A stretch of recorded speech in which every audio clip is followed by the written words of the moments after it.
All right, I'm in the main stage now, and we're just waiting for Luke to join us. I think he had the wrong link. Luke, welcome. Now it's working. You're looking good, man. I like the suit once again. A Th- beautiful color. Thank you very much. Good to see you. Good to see you. All right, Luke. So I'm gonna introduce you. We're live already, and we'll get at it. All right. So hello everyone, Carlos again for another expert session, and today I'm joined by Luke Hilton, who's a solution engineer at Marketplacer, originally from Australia and now based in the UK. He specializes in helping businesses design and implement scalable marketplace strategies, effectively bridging the gap between commercial objectives and technical execution. Luke, I have a small clue here to start. Where the topic today is we're going to talk about why banks, CPGs, and B2B companies are building their own marketplaces. But to start the session today, um, marketplaces are booming. We hear this all over. And some say that they're killing brand loyalty. Do you think marketplaces are helping or hurting the relationship between brands and their customers? It's interesting. It's the reality of being on a marketplace. It's just another sales channel. Think of it that Mhm. a lot of the brands are selling direct themselves. They'll be selling on Amazon, selling on a vertical marketplace is just another sales channel. But the reality is there are many marketplaces out there, and you want to be making sure you're listing products on the right marketplaces that make sense for you and your brand as a starting point. Um, and the reality is your brand could be sitting side by side with competitors.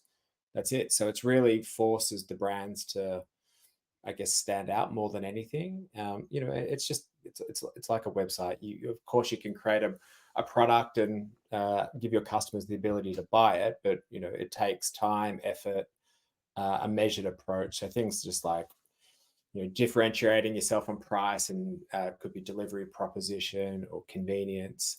I guess that they're how you differentiate yourself. But I guess the real win for most brands is, and if I think of some of the very large enterprise customers that I'm working with, the win for the brand is you're getting in front of eyeballs that have never a much larger audience and Mhm. getting in front of eyeballs that you may never reach on your own. So, there's pros and cons, of course, but overly positive in my view. Perfect. Thanks very much. So let's start with your big picture, and you come from Australia, an Aussie based in the UK. So what's the story there? Yeah, so I've been living in London for about the last 2.5 years. I came over here with my wife and 9-year-old boy, or then 7-year-old, and I work for a company called Marketplacer. So I'm the VP of Solution Engineering in a global function, and what that is basically is we work with the sales team on and ideally helping them win new customers. So my team is responsible for helping explain what is Marketplacer, why Marketplace, do platform demonstrations, but ultimately help them understand the value of undertaking a marketplace project and what the integrations look like to make that a reality. So I've Mhm. been doing that 18 or so years in commerce in general thing, but working everywhere from being a developer to running development teams to making the shift over to retail. Well, I spent a lot of time in banking and finance, but I put that, I don't like to think about that period. But I really, when I started in retail, I really found my calling, and I think it's as simple as instant gratification. Like I love it in the sense of you're working in e-commerce, you come up with the idea of a campaign and you see the results immediately, whether it's good, bad, or indifferent. But when you get a good campaign and it's running well. So yeah, I've done everything from even being an e-commerce manager, running my own system integration company, and then now moving into software land for the last, I've been at Marketplace for nearly 4.5 years now as well. So we're really loving it, love being in the new region. And my job really was to come over here to London we'd won a rather large customer in Tesco, and a part of that was setting up the business over here and growing the team. So that was my job, and loving it, especially now in London because the weather is lovely. Look, this wasn't in our script, but I mean, I'm sure you're going to be able to answer it, which is what are the differences that you see from, let's say, Australia or APAC, which you probably experience. Let's take it Australia, but maybe you can tell us a bit about the region from the UK and Europe. What are some of the big differences that you see there? Yeah, I think I just talk Australia versus the UK. Australia is a British colony, so I guess everything from culturally, Australians and British, it's a similar culture, similar self-deprecating humor. So there's that as a starting point. So it's easy to go into a room and be able to resonate with people. Differences, again, if you just think of the customer experience on an e-commerce website, Australia, I always like putting it into perspective that one of the second smallest state in Australia is called Victoria. You can fit 9 of the Netherlands in Victoria.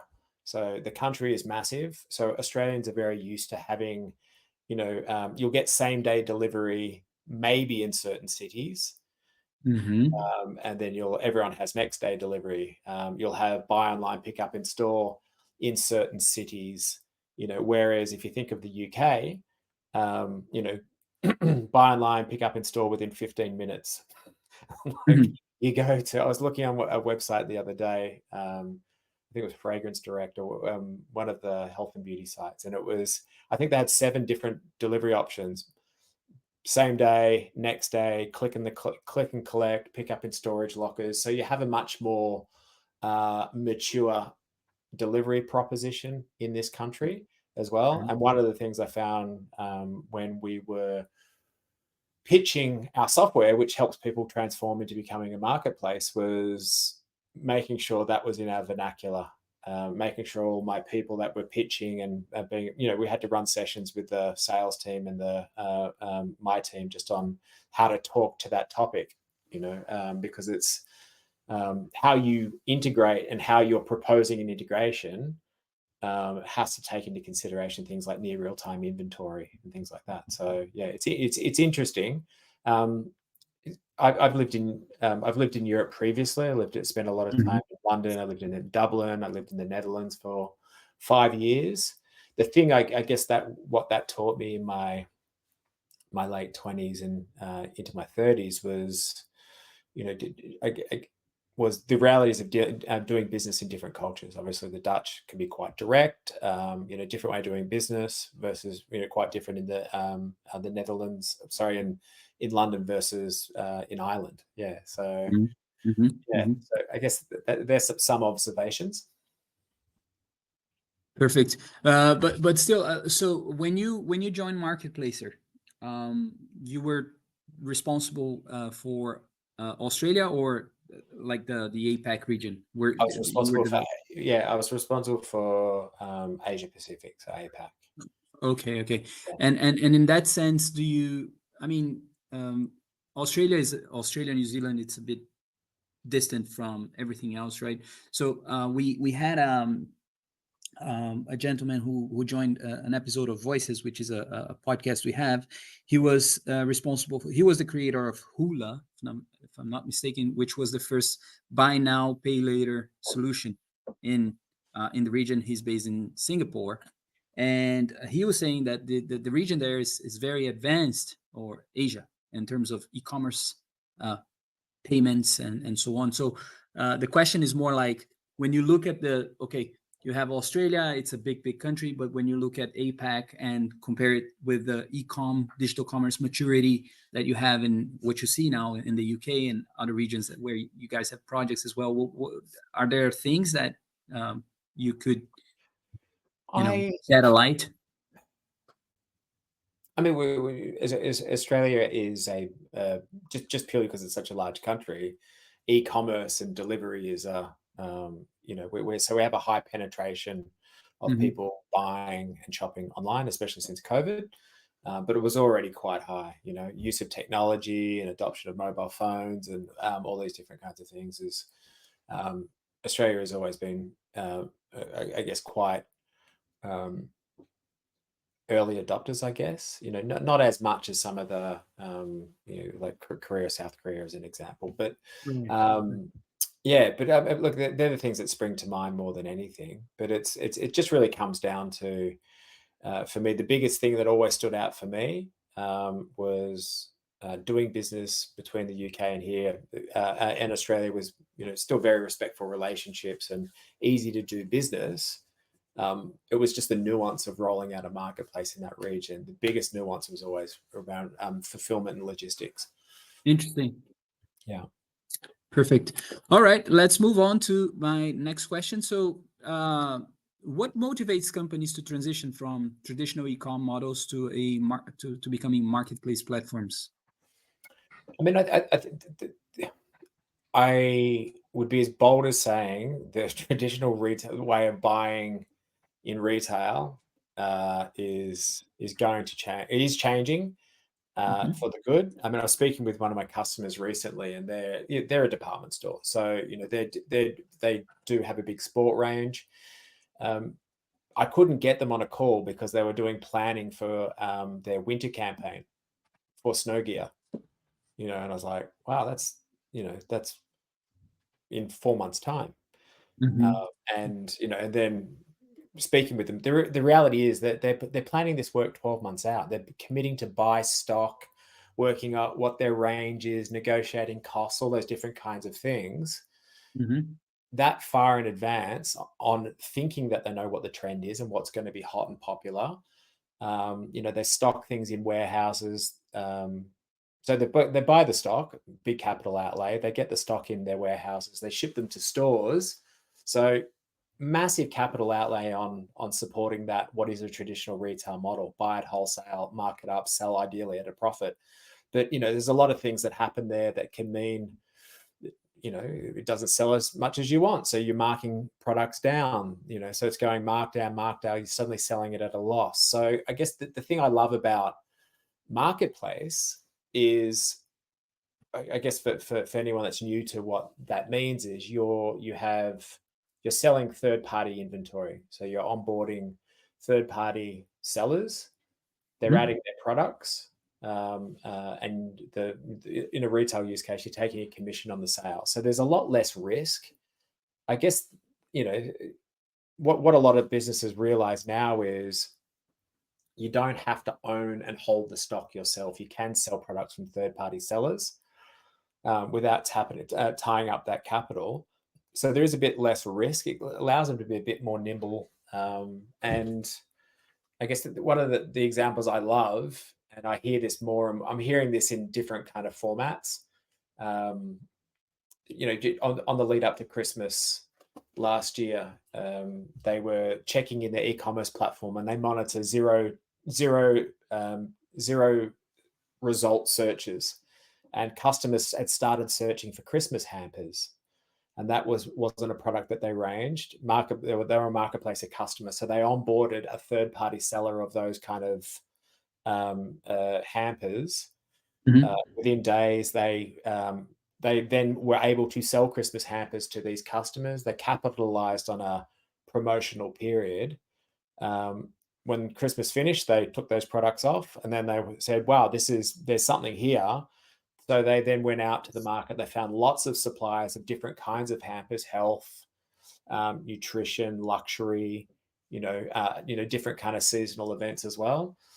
As well as they started making their own private label version of that hamper as well. So it's interesting to see how businesses start using marketplace as a way to inform buying decisions, or even using it as a bit of an incubator as well. So sometimes there might be a great product. It could be a mum and pop product, and they don't necessarily have the volume or the inventory to support it going into every single store. So they can sometimes use marketplace as a bit of an incubator. Let's test it, trial it, and then maybe Mm-hmm. there's a limited release in certain stores, rather than just going, sorry, you're too small. It's a great product, sorry, you're too small, or betting big, buying tons of inventory, and it just going horribly wrong. So yeah, it's a really fascinating space. It's very interesting. Gabriel, he's a good friend of mine. He just joined us. Gabriel, welcome. Well, thank you. Thanks for the invitation. Hello, Of course. Luke. Hello, Gabriel. Nice to Nice meet you. getting to see you personally. So great content that you have here, and I was thinking as you were speaking about how different companies establish their own marketplace relations, and how different it is from a traditional retailer getting new inventory from sellers, and a full marketplace that starts as a marketplace. Um, you understand what I'm saying, right? You do. Yeah. When you say about Christmas gifts and this relation about getting more inventory, it seems like a retailer perspective, right? You already have your own inventory and you're expanding to reach more, right? Reach more customers, reach more inventory. Yeah, very much so. I was thinking in Brazil we have like Mercado Livre and all of the Temu and all of the Chinese brands, and they start as marketplaces, and it is not something like new inventory that we are acquiring to support our own business. It's full marketplaces, right? I was wondering what's your take on this perspective, and how is it on different markets? Uh, It's interesting. I mean, personally, my experience is in vertical marketplaces mainly. I used to work for one of Australia's biggest retailers as an e-commerce manager. They were they sold consumer electronics. So I've done that role, kind of very much across how they buy and source different brands, and they go to trade shows and they look at the new latest and they go to CES and see the greatest products, and they decide what they're going to range. The projects that I'm mainly working on with vertical marketplace is there a lot of the time they're category specialists, or there could be a department store, and that when they're moving into third party range, it regularly starts where they're potentially expanding into existing categories, growing that range, or even into existing categories with non-competitive range, or even kind of new categories complementary. So it can kind of go many different ways. But if you think of, I like the example of something I found at Tesco. Was a customer of mine. You can go into Tesco and you can go into the supermarket, and certain larger format stores has a small range of toys, and you can go in there and probably buy some smaller box sets of Harry Potter Lego, as an example. Well, businesses like Tesco can then kind of grow their relationship with Lego and sell the full range of Lego. So Lego has got tens of thousands of products. You can buy the Death Star, Star Wars, for 500, or a McLaren F1, but they're too big to get on a shelf within a Tesco store. They're too big to get on a truck to get delivered to you with your groceries. So it's a great way where you can, for example, offer full range for an existing brand that you love, but just in a different business model. And again, Tesco, there's many of marketplace customers as well. What actually happens is the third party seller is fulfilling that product directly to the customer. So if they've got the ability to send big and bulky products, then you get to capitalize. The retailer, the grocer, the B2B business, they take a commission on the sale, and the customer wins. So it's a big convenience play as well. Yeah, that's a great point about expanding your inventory, right? About Tesco has a very strong relation with their own customers, right? Yeah. So and they can capitalize on that. Yeah, very much so. The thing is, from the full vertical marketplaces, as you said, they don't have this, right? They don't have this deep relation as a Tesco customer, as this retailers that have a club, right? Like Tesco, Sam's Yeah, Club, and club so on. card, they call it. Yeah, they do have this in Australia as well. Tesco is in Australia, no? No, No. they're not. No. So I used to work for their competitor. It's a company called the Woolworths Group, and that is the largest supermarket in that region. But there is similarities in the sense of they have very, very large loyalty programs. Woolworths is called Everyday Rewards. Tesco's is called Club Card. But you have a very loyal base. Interesting. I have a vertical. A category specialist that I work a lot with in Australia called Barbecues Galore. Funny enough, they're barbecue specialists. But the reality of what and they have stores all throughout Australia. You go there to buy your barbecue accessories, kind of everything to do with doing a cookout in your backyard. That what they were finding was like I know where you live, Carlos. When was the last? Do you own a barbecue? No, but people here they love it. The Danes they love they love a good Barbie, as you guys say. Yeah, and so the reality of buying a barbecue, it's probably a once every 5-year, maybe 10-year purchase. So they were finding that they wanted to have more relevance, speak to their customer more often, and getting them shopping more frequently. So they changed their strategy to not just be the barbecue specialist, but be the backyard specialist. So they still sold their barbecues, the accessories. This is owned inventory. And then they moved into third-party range. So they started, everything from outdoor games to outdoor furniture to outdoor lighting to kind of waterproof speakers to everything you could think of. And their strategy changed into convenience, owning the backyard. So not only can you go there, but you've got the ability to kind of attract a new customer base. They've got great stores, great experience, and they have the ability to not only cross-sell between owned and third-party range on the website, but also even in stores as well. So again, they don't have the 30 million person loyalty club card member. They don't have that, but they've got, they're very much a category specialist, and they've kind of grown from there. So again, I thought it had some relevance. Yeah. Gabriel, let me take that as a segue to the next question, and then you're very important here, because so when we look at marketplaces and how they can contribute to revenue, which you're touching on this point, I think it's very, very interesting when we look at new business models. So for example, Bradley, someone who introduced us, works for EE nowadays, which is a telco, right? Gabriel here works with Claro, has a lot of experience building marketplaces. He built the first marketplace in Brazil for Bradesco, which is probably the second largest bank that we have there, private bank. I find this fascinating, like, because you have a traditional business model, a traditional business, a telco company that now sells TV subscriptions and whatnot, right?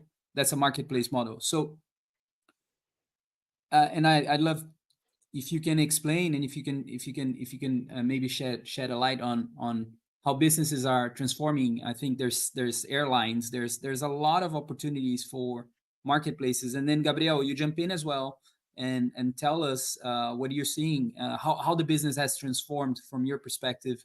You work for a massive telco company there, doing some interesting stuff. You were doing a lot of live sessions during the pandemics. You have just so look about the new business models, revenue contribution.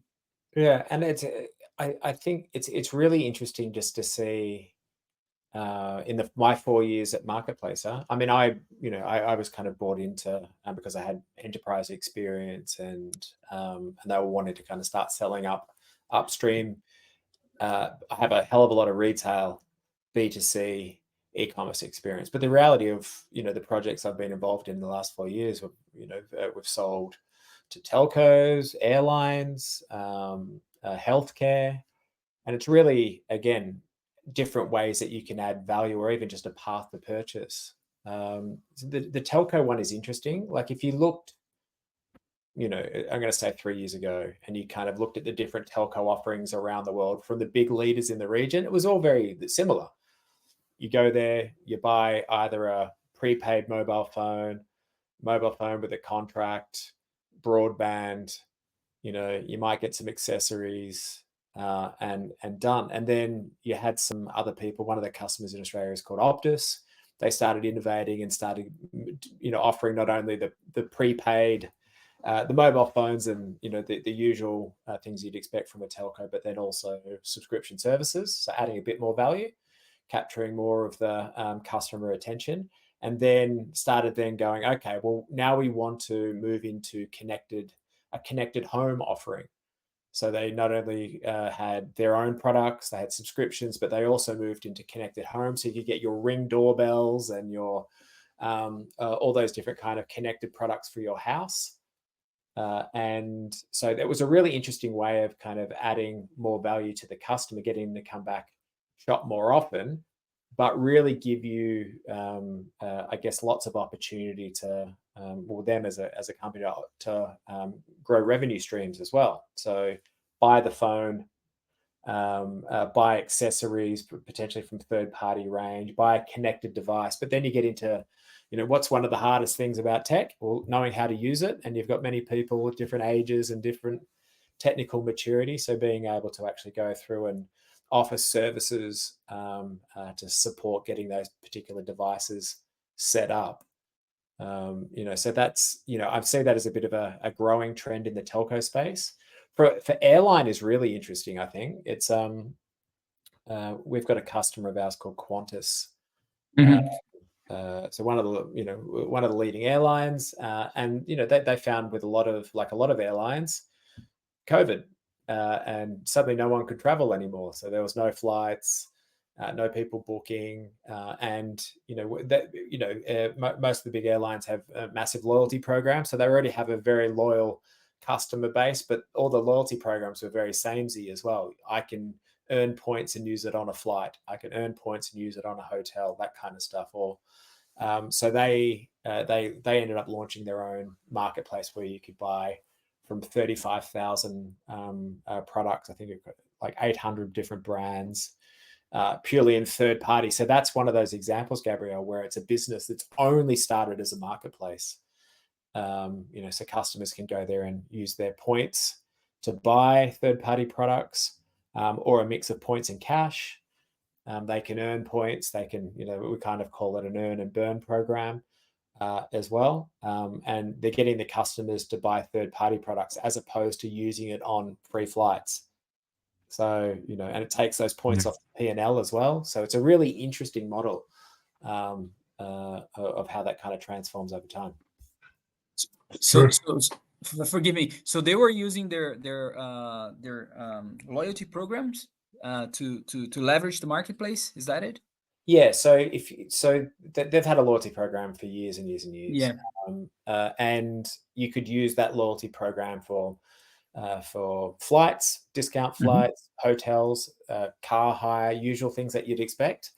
And what they did was they launched a purely third-party marketplace with Marketplacer, and they added 800 or so different brands, 35,000 different products, everything from luxury goods. They were selling Vespers at one stage, which was really interesting. So many different kinds of goods.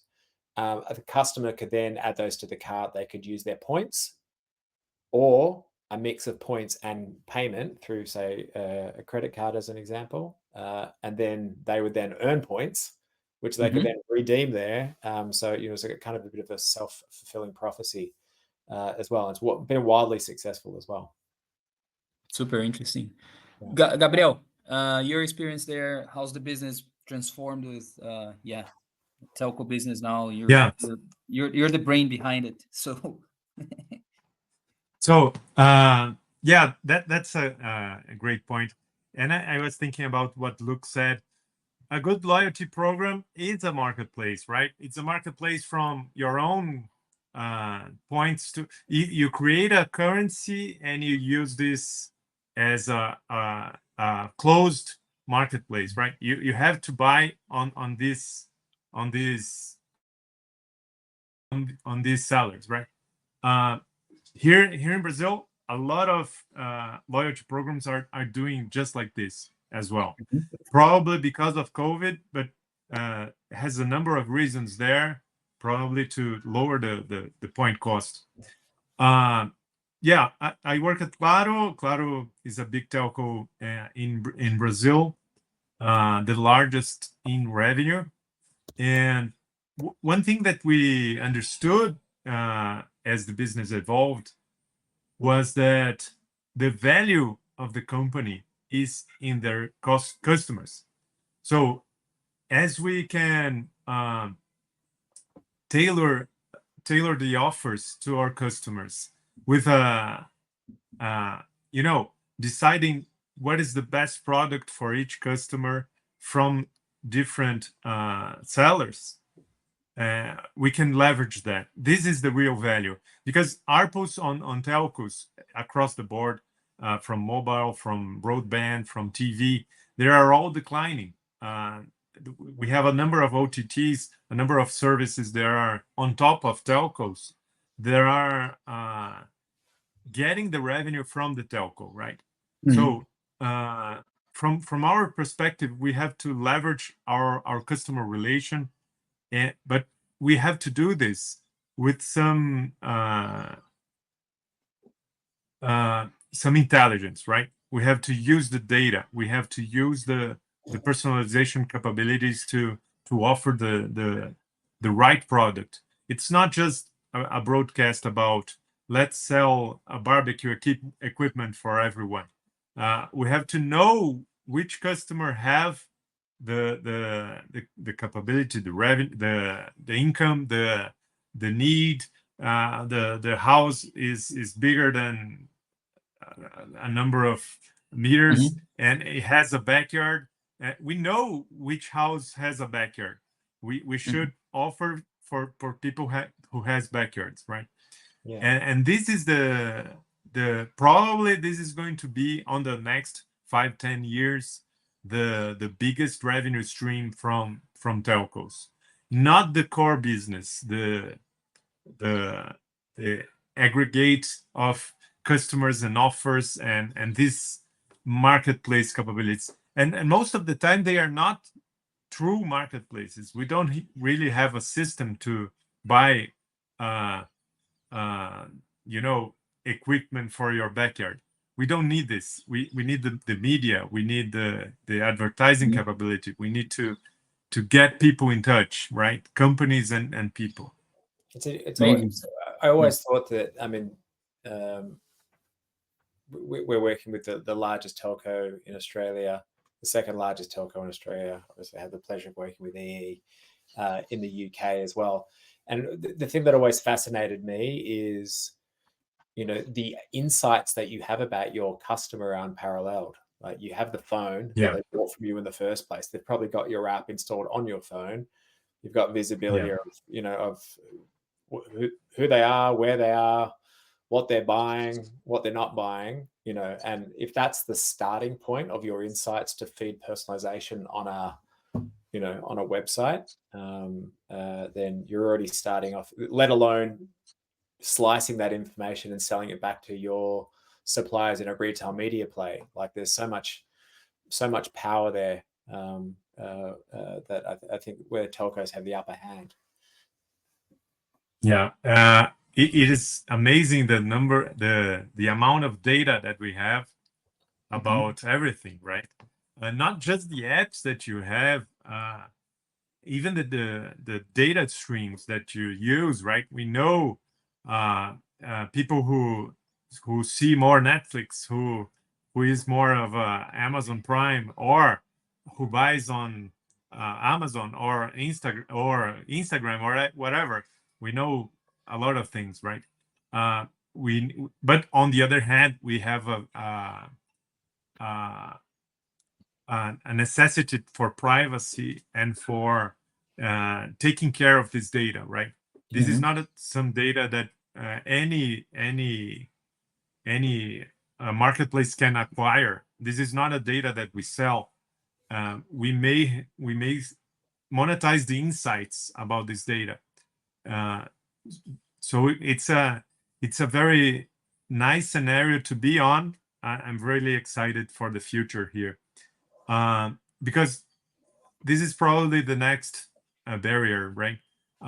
People are tired of using Google data and metadata, which is a black box, right? You go into a black box and you receive some data that most of the time uses your own data and the data from your or your competitors. So you're always on the bid for the highest. They are scraping all of your margin with advertising, right? When you use telco data, it is a second party data. It's different. It's a different scenario. Most retailers will find this much more attractive for their needs. On the other hand, it's more complicated, right? You have to have the skills, the patience, the resilience. It's not easy to work with telcos, and I know that. But whoever goes on board have much more capabilities. My lack of hair is caused by too many infosec grillings by telcos. Yeah. Blame you personally, Gabriel. All right. Let's move on to vertical marketplaces, opportunities, challenges. And so the first question is, which industries do you think are best positioned to benefit from vertical marketplaces? And then I'd like you to comment on the unique challenges in building and scaling a vertical marketplace. Interesting. I mean, look. I think that the thing for me is going into a marketplace offering or doing range. I mean, it's interesting. It's called different things in different regions. One interesting thing is I found quite quickly not to call them marketplaces in the UK because they were like everyone just assumed you're trying to turn them into Amazon. So they like referring to it as curated range extension, which always made me laugh. But yeah, look, I think the verticals that I think are a great fit. B2B is a really interesting example in the sense of whether you're a distributor and you're wanting to add more brands, or whether you're a manufacturer that's wanting to sell through distributors. Like there's just a big opportunity and it's very similar to a retail example. It gives you the ability to add more range without holding the stock. What does a distributor have to do? They have to buy the stock to get it into their warehouse to then distribute it to other people. So, but I think the interesting thing about businesses like B2B, as their buying audience gets younger and younger, and you've got businesses like Amazon B2B offering, they're offering an amazing B2B buying experience that feels probably more like B2C. So I guess that they're the things I'm seeing more the more, those businesses that are a little bit kind of more forward facing, especially from a B2B point of view, willing to kind of modernize what they're doing. I'm finding them probably more and more well positioned to benefit from adding third party range for sure. And in terms of challenges, what do you see in terms of challenges of in building and scaling? I think, look, I've seen many marketplace. I've sat across from people pitching the idea of what they're wanting to do, and just kind of thought that's going to be challenging to get going. The ones that are most successful is again making sure that there's organizational change is required to adopt a marketplace strategy for sure. So again, top down, it's not just a little project, a little side hustle. It's, the reality. And I always like to think of, my bread and butter has always been omni-channel retail in the sense of they've got an e-commerce website, they've got stores, they've got call centers, they've got click and collect and all those different kinds of things. In that example, rolling out a third-party range into you touch everything. You touch so many different systems. So again, as long as you got that that buy-in, of course, you're not treating it like a project. It's recognizing how big it is, but just making sure that it has the right support as a starting point. And then I guess a common thing I see when people first add third-party range, they're like, they fall over the line. They're like, we did it. We did the thing. We added, more toasters, but the reality is, especially if someone has a very mature e-commerce business already, they need to be integrated. First party and third party need to be best friends. They can't be, second-class citizens in that sense of, you've got to sit there and think about, where do we sell? I used to always kind of refer to it as, on an e-commerce website, where do we trade the hardest? Like, what are the places that drive conversion more so than others? Homepage banners, category landing pages, all these different kinds of things, making sure that you promote them together, third party and first party together, owned inventory and third party. So it could be bundling, shop the look, shop the room, whatever it is, awareness campaigns. It's kind of like, I even think of some of our most successful ones that have gone, and they were a bit of a slow start because they weren't adopting it. They really started hitting the growth numbers that they wanted to hit, and they always envisaged when they actually started properly promoting first party and third party products together side by side, for sure. Gabriel, you, from your experience as more like as an operator, what are the challenges then of scaling and being the person? Luke was there, implemented the marketplace, and you're operating this beast called Claro. You operated a few ones. So what are the challenges there? There are a number of challenges, right? Infinite number of challenges. The thing is, back to where we started, it must make sense for the customer. So you have to leverage what you have. The examples Luke said was perfect, because we're perfect. Either you're getting the relationship that you already own and getting third-party sellers to it. Either you have a big data capability with personalization info, but you always have to leverage the relationship that you have with your customer. When we, the transition that we made was, and you accompanied all of that, Carlos, was from the marketplace from Bradesco, which was Shop Fácil, to Claro, right? Shop Fácil is down. They turn it down.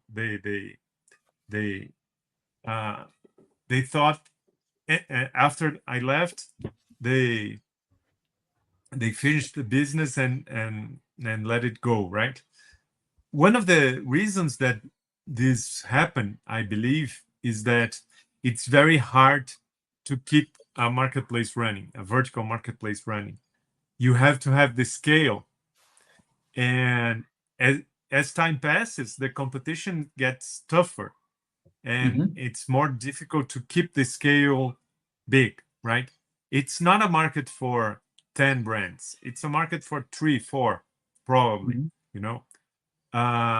In 10 years ago, we were the 4th largest retailer in Brazil, because the market was different. The market was totally different. There was no Mercado Libre. Mercado Libre was a bid, when you sell, I don't know the name in English, but a bid system, right? Classificado, right? It's much one different. of those, like Yellow Pages kind of market. Yellow Pages, yeah. Yes, it was like Yellow Pages. It's much different than what it is today, right? It was not a competitor. When we got into meetings, we have to explain what selling into a marketplace was, right? This was and the way that we speak about this was like Luke said about Qantas. It's like a loyalty program. Marketplace is like a loyalty program. Get in, bring your products into this loyalty program, but it's not a loyalty program. It's a full marketplace. You buy it in dollars, right? So it was a very different scenario than what we have today. Everyone knows what they are doing, and the Chinese marketplaces come with a lot of cash to burn, like 3, 4, 5 months, a year, with no commissions for the sellers to get sellers in. So it's a much tougher market to be on today. I don't really think there is space for another marketplace in Brazil, full marketplace, right? A system and a brand and everything else. What there is market for is data and getting customers to buy things, right? It maybe it doesn't need the brand anymore. Maybe you can leverage other brands. Maybe you can just be an advertising way of doing business. I don't know. But this was one of the greatest insights I got making this transition from Bradesco to Claro. Is the market is totally different. There is no way of a new brand getting into Brazil without a lot of cash to burn, right? It's very, very different now. Look, probably in Australia as well, right? There is, yeah. I mean, look at it, and it's. I mean, I agree. I mean, a vertical marketplace isn't for everyone. A marketplace strategy isn't for everyone. You have to have the audience, the scale, the checkbook to support as well. And the reality is, when you start selling, remember, a lot of these third-party brands are already selling direct themselves. They're probably selling on 5 other marketplaces themselves: Amazon, eBay's, all the usual suspects. And then it's interesting when even some of our larger ones, they're pitching to these sellers of why they should put their products on their website. So again, the things that kind of going back to the previous topic of reasons why they fall over is just not offering a great seller experience. Because again, you're wholly reliant on the sellers and their experience and them getting choosing to put their products on your website. So it's a really interesting. It's kind of like another whole center of your universe that you need to worry about. You had your customer first, and now you've got this other kind of needy person, and it's called a seller. Yeah. And I think Gabriel brought a very interesting point, which is I even added them to the newsletter the other day. Temu, right? In Denmark, I think they're fighting with everything that they got, so they're not allowed to sell here. But is a marketplace strategy, let's say that you have the numbers, you have the volumes of customers, could that be interesting for you to, as a company, to protect your brand and maybe to against one of this and this was not in the script. I mean, it's off the cuff. Yeah, sure. That's how we go about it sometimes, Luke. I don't understand. Go ahead. To be honest. Yeah. The question is, okay, you have Temu coming in, little rules, selling at a very low price. It's absurd, to say the least, right? And the question I have is more like, I'm a big company, a company with a large volume of customers, and I still don't have a marketplace.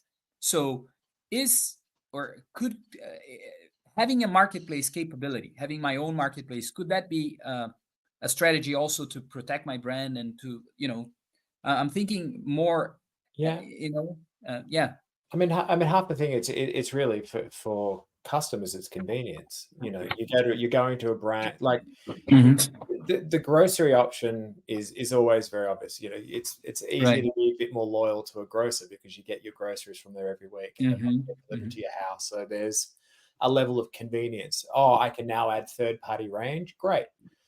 So that's an obvious one. A general department store, a fast fashion brand, that's really feeling the pinch because of Temu and Shein or whoever it might be, for them to go, okay, for me to compete against Shein or Temu, I need to turn myself into a marketplace. It's an interesting, I think it's, sure, I'd be interested to see the strategy and what you're thinking, but whether it's, really interesting topic. I don't necessarily know the answer, but it's, I was watching a keynote. I can't remember the gentleman that you had on from Shein Voices a week back, Peter. I met him at a conference like about 6 weeks ago, and was having a chat with him after. The work that they're doing around consumer to manufacturer, and how they're disrupting and reinventing supply chain for fashion. That's the biggest threat, more than anything, to anyone that sells fashion. And like that example I gave before about planning what you're buying for next summer a year in advance, thinking what the trends are going to be, is insanity. This consumer to manufacturer trend that they've been using for quite a while, using AI, image generation to push all these different outfits, different styles, different fashions, T-shirts, whatever, out onto different social channels to see which ones are getting interacted with, and then using that as the precursor. Well, that's what we're making, and having that then determine what they're going to manufacture and spit out and be on shelves and available 10 days later. How do you compete against that? Like, that's just, it's a smarter way of doing it for sure. Starting off with small batch, a small run of 1,000 shirts as an example, proving its demand, and then building and going from there. Like, it's absolutely incredible. So yeah, I guess there's the idea of, kind of looking over your shoulder and being worried about the likes of an Amazon and their massive amount of innovation, constant innovation, let alone what, I don't know if it's like this with you, but Temu seems to have, for me, I haven't shopped there before, but they seem to be everywhere globally. When am I traveling over? Like, it's incredible. Like, how do you compete against that? And Shein is really interesting. Like, speaking with the gentleman at the conference, he was like, the scale and the growth that they've gone, 4,000 sellers, and he was mentioning something like it, in some regions, marketplace sales were contributing to 40% of GMV in that region. And they're 10 years in business. Like, it's obscene. Absolutely mind-blowing. Yeah, absolutely. Gabriel. Yeah. That's a great question, right? How can you compete with something like this, right?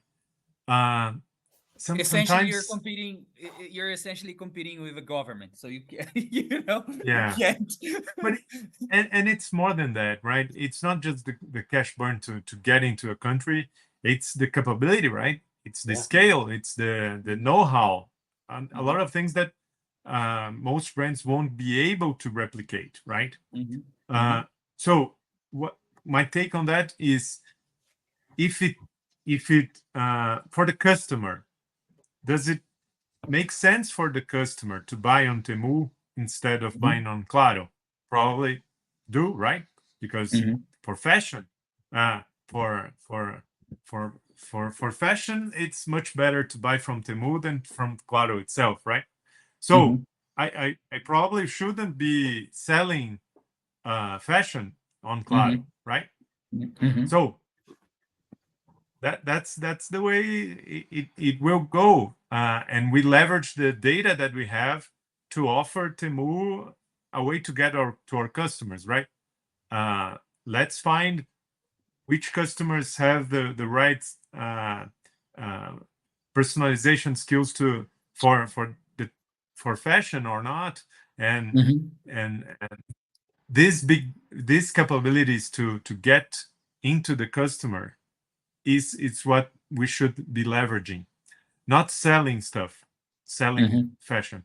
We tried that, right?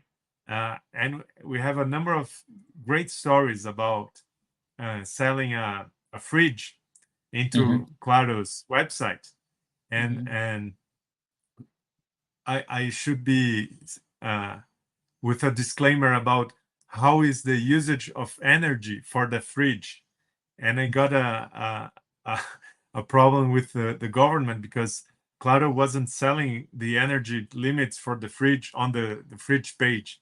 So maybe I'm not really an expert on selling fridges, right?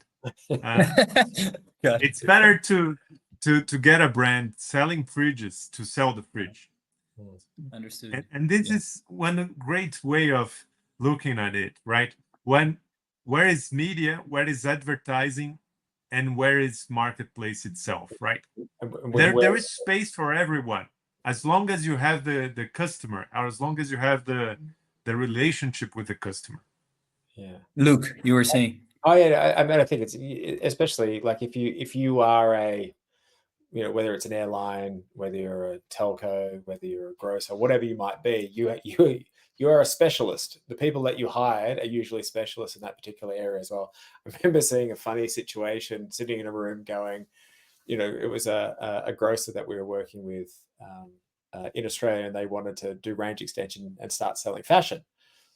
But the e-commerce website that was selling was grocery related. So they didn't even have a concept of color size variations, you know, and it was, so there's a knowledge gap, and there's a system gap. There's a technology gap as well. So you'd be familiar that with Gabrielle in the sense of color size variations of phones or different storage mechanisms, you know, but obviously selling a can of beans, not necessarily warranting color size variants and size guides and all those different kind of fun things that are just second nature to someone that is fast fashion or selling fashion online. Bit of a sweeping statement though. I guess the interesting thing for me is we worry so much about the user experience and our website these days. You know, with obviously the changes in ChatGPT and AI is, you know, and especially the ability to speak and ask and buy directly from a voice interaction now getting more and more mature. Yeah.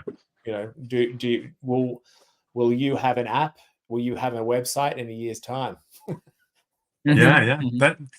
That's a great question, right? I don't really know. I don't really Yeah. know what will happen. And I have a number of people telling about each way, right? About you, and I myself, I get into Gemini or ChatGPT to understand a number of complex things and get great answers, right? So probably we need an API to get the transaction into ChatGPT, right? Probably this is going to be the future. But either way, who is selling, right? The when your product doesn't arrive at your home, who are you going to call, right? And this is the who when you get your invoice, what's the brand that is shown on the invoice? There is a number of things that artificial intelligence is not going to deal with, right? There's no chat GPT into invoices and dealing with products that doesn't arrive, right? Yeah, exactly. Yeah, it's fascinating to see what's going to happen. Gents, we have a minute and we diverted a bit. But the final question is, we're on to 60 minutes. It went fast, really, really fast. Yeah, perhaps if you can just mention some of the pitfalls that you know that the common mistakes that companies make when they launch a marketplace and how to avoid them. And then I'll finalize this session asking you both. I think you touched a little bit, Gabriel. It was very interesting. What's media? What's marketplace? But these worlds are kind of like intertwined, right? So yeah, how to avoid mistakes or common mistakes that you see, and hopefully how to avoid them, Luke. And then we'll reach the end with the final question. Yeah, I think I've done lots of work with non-traditional. I remember working with a publication, like a global, massive media behemoth, and they're really good at creating publications and newspapers, and that's what they do. And then they were like, we've got a very loyal audience. Let's start pushing third-party products at them and add a path to purchase. And it was very obvious. The reason the project didn't end up going forward is because they were like, what do you mean? We have to like deal with customers and deal with returns. No, we just want to accept the money and take a commission on the sale. So I do see that a lot in different there. That's an extreme version, but that there is a very common naive view that you can sell third-party products, take a commission on the sale, but not do any of the hard stuff, which is customer support, returns, reverse logistics, all those different kinds of things as well. So and I guess the projects I get involved in a lot are big, complex, omni-channel rollouts. So they've got stores and websites and call centers, and the reality of adding in third-party range, it touches every one of those customer touch points. So that means it's touching systems like order management systems and e-commerce and service platforms.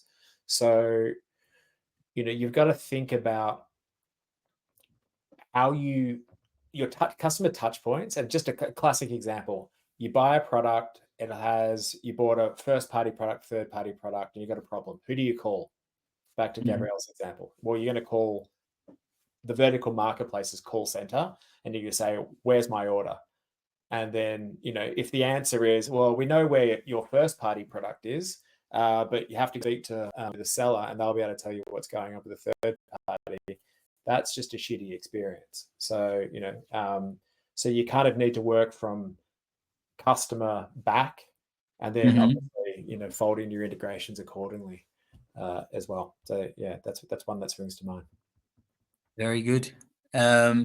Gabriel, some final remarks perhaps, and then of course Luke, from you as well, in terms of future of marketplaces and what do you see? Great. First of all, it's a great thing to be here and be with Luke. I'm following your posts and views on marketplaces, and thanks a lot for being here. What Rafael asked a couple of questions here from our Q&A.